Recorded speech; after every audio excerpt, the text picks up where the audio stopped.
Wonder, Chapter 91, The Ending. The play was so amazing. I don't want to give away the ending, but it's the kind of ending that makes people in the audience teary. Mom totally lost it when Via, as Emily said, "Goodbye, goodbye, world. Goodbye, Grover's Corners.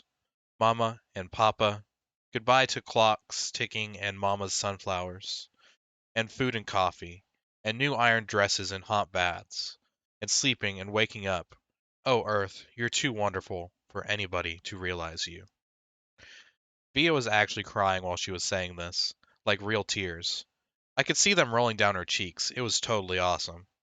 After the curtain closed, everyone in the audience started clapping. Then the actors came out one by one. Via and Justin were the last ones out, and when they appeared, the whole audience rose to their feet. "Bravo!" I heard Dad yelling through his hands.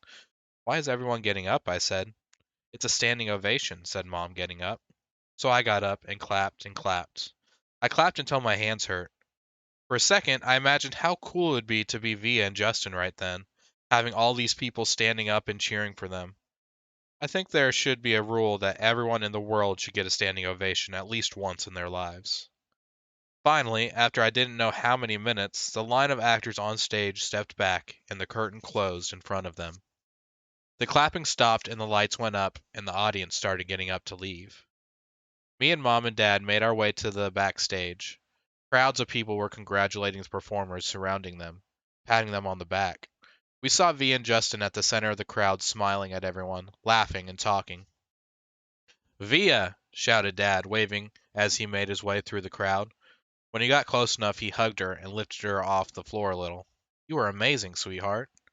"Oh my God, Via!" Mom was screaming with excitement. "Oh my God! Oh my God!" She was hugging Via so hard I thought Via would suffocate, but Via was laughing. "You were brilliant," said Dad. "Brilliant," Mom said, kind of nodding and shaking her head at the same time.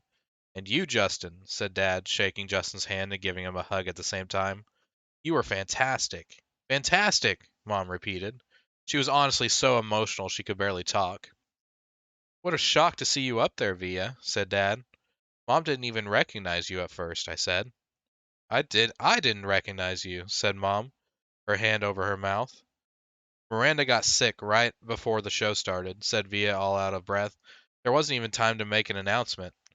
I have to say she looked kind of strange because she was wearing all the makeup and I'd never seen her like this before." "And you just stepped in there right at the last minute," said Dad. "Wow." "She was amazing, wasn't she?" said Justin, his arm around Via. "There wasn't a dry eye in the house," said Dad. "Is Miranda okay?" I said, but no one heard me. At that moment, a man who I think was the teacher came over to Justin and Via, clapping his hands.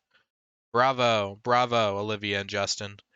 He kissed Via on both cheeks. "I flubbed a couple of lines," said Via, shaking her head.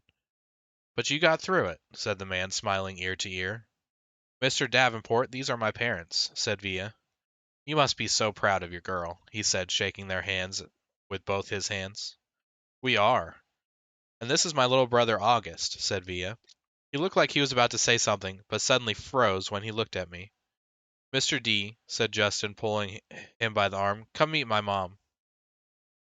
Via was about to say something to me, but then someone else came over and started talking to her. And before I knew it, I was kind of alone in the crowd. I mean, I knew where Mom and Dad were, but there were so many people all around us, and people kept bumping into me, spinning me around a bit, giving me that 1-2 look, which made me feel kind of bad. I don't know if it was because I was feeling hot or something, but I kind of started getting dizzy. People's faces were blurring in my head, and their voices were so loud it was almost hurting my ears. I tried to turn the volume down on my Lobot ears, but I got confused and turned them louder at first, which kind of shocked me. Then I looked up and I didn't see Mom or Dad or Via anywhere.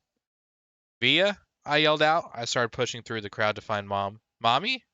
I really couldn't see anything but people's stomachs and ties all around me. "Mommy!" Suddenly, someone picked me up from behind. "Look who's here," said a familiar voice, hugging me tight. I thought it was Via at first, but when I turned around, I was completely surprised. "Hey, Major Tom," she said. "Miranda," I answered, and I gave her the tightest hug I could give.